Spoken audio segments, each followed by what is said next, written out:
Manjummel boys സിനിമയെ ആസ്വാദ്യകരമാക്കിയതിന് പ്രേക്ഷകർ കടപ്പെട്ടിരിക്കുന്നത് മനോഹരമായി ഗുണാക്കേവും സുഭാഷ് വീഴുന്ന കുഴിയും വലിയ മരവുമൊക്കെ സെറ്റിട്ട ആർട്ട് ഡയറക്ടർ ആയ അജയൻ ചാലിശ്ശേരിയോടും ടീമിനോടുമാണ്.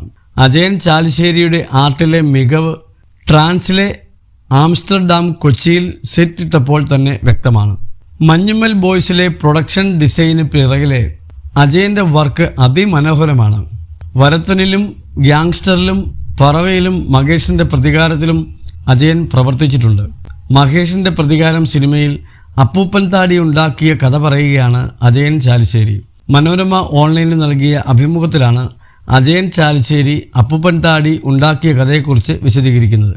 ആർട്ട് ഡയറക്ടർമാർ ഇങ്ങനെ പല നമ്പറുകളും കാണിക്കും. അപ്പൂപ്പൻ താടി ചോദിക്കുന്നത് മഴക്കാലത്താണ്. അത് നമുക്കുണ്ടാക്കി കൊടുത്തേ മതിയാവൂ. കിട്ടാൻ സാധ്യതയില്ലാത്ത സാധനമാണ്. എവിടെയെങ്കിലും സൂക്ഷിച്ചു വെച്ചാലും രണ്ടും രണ്ടായി പോകുന്നതാണ്. സിനിമയ്ക്ക് അത് വേണം എന്ന് പറഞ്ഞാൽ ഉണ്ടാക്കി കൊടുക്കണം. അപ്പൂപ്പൻ താടി ഉണ്ടാക്കാൻ ഫർ മെറ്റീരിയൽ പോലുള്ള സാധനങ്ങൾ നോക്കിയിരുന്നു. പക്ഷേ അതൊന്നും സക്സസ് ആയില്ല, അദ്ദേഹം പറഞ്ഞു. എല്ലാം നല്ല വെയിറ്റ് ആണ്. ഇത് തീരെ വെയിറ്റ് ഇല്ലാത്ത ഒരു സാധനമല്ലേ? വായുവിലൂടെ പതുക്കെ ഇറങ്ങി വരുന്ന സാധനമാണ്. നമുക്ക് പോലും അതിൻ്റെ വെയിറ്റ് കണ്ടെത്താൻ പറ്റില്ല. അത്തരം ഒരു സാധനത്തോടാണ് നമ്മൾ മത്സരിക്കാൻ പോകുന്നത്. അത് എന്ത് മെറ്റീരിയൽ എന്ന് പറഞ്ഞിട്ട് ഒന്നും ശരിയാവുന്നില്ല. ചില സമയത്ത് നമുക്ക് തോന്നും ഇന്ന സാധനം വെച്ച് ചെയ്തു കഴിഞ്ഞാൽ ഇത് സക്സസ് ആവും എന്ന്. പക്ഷേ ഇത് അങ്ങനെ സംഭവിക്കുന്നുണ്ടായിരുന്നില്ല. അവസാനം കട്ടപ്പനയിൽ ഒരു ഫാൻസി സ്റ്റോറിൽ കയറി കടയിൽ മൊത്തം പരതി നോക്കി. അവസാനം പെൺകുട്ടികളുടെ ഹെയർ ബാൻഡിൻ്റെ മേലെ തൂവൽ പോലുള്ള കനം കുറഞ്ഞ ഒരു സാധനം കണ്ടു.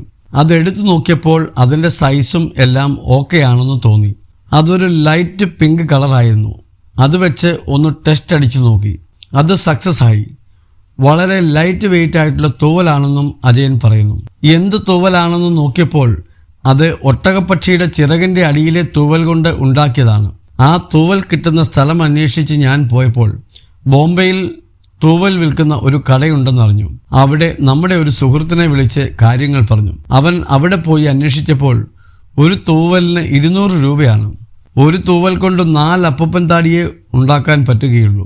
അങ്ങനെ നമ്മൾ 1000 അപ്പൂപ്പൻ താടി ഉണ്ടാക്കി. അതാണ് ആ സീനിൽ ബോക്സോടെ താഴേക്ക് ചരിക്കുന്നത്, അജയൻ പറയുന്നു. ഒരാഴ്ച 8-10 ആർട്ടിസ്റ്റുകളെ വെച്ച് ഉണ്ടാക്കിച്ചതാണ്. കുറെ എണ്ണം ഒക്കെ വളരെ ഡീറ്റെയിൽ ആയിട്ട് ചെയ്തിട്ടുണ്ടായിരുന്നു. അപ്പൂപ്പൻ താടിയുടെ താഴത്തെ സീഡ് ചെയ്തത് പ്ലാസ്റ്റിക് കവറിൽ ഫുഡിൻ്റെ ചൂട് പോവാതിരിക്കാൻ വെക്കുന്ന റാപ്പിംഗ് പേപ്പറിൻ്റെ ഉള്ളിൽ ഒരു സീഡ് പോലെ വരച്ച് അത് കവർ ചെയ്തിട്ടാണ്. ഉദയൻ എന്ന് പറഞ്ഞ സുഹൃത്തായ ആർട്ടിസ്റ്റും അവരുടെ ടീമുമാണ് അത് ചെയ്തു തന്നത്. അത് വളരെ വലിയ സക്സസ് ആയിരുന്നു. കാരണം പ്രകൃതിയിലുള്ള ഒരു സാധനം ഉണ്ടാക്കി അതിടുന്ന സമയത്ത് അത് പറന്നു പോകുന്നത് നമ്മൾ തന്നെ കാണുമ്പോൾ ഞെട്ടിപ്പോയി എന്നും അദ്ദേഹം പറഞ്ഞു.